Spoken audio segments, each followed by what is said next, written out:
hemen Türkçeyi bizim çocuklardan daha iyi konuşuyorlar. Maşallah. Hangi yerde okuyordu hocam? Herhalde Suriye'den geldiklerinde ilk buraya geldiler.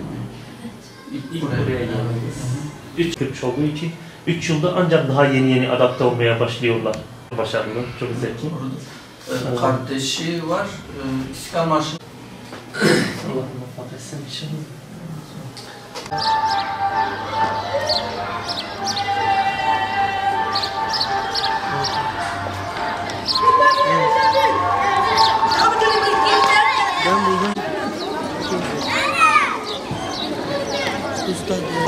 Eyma Okubum.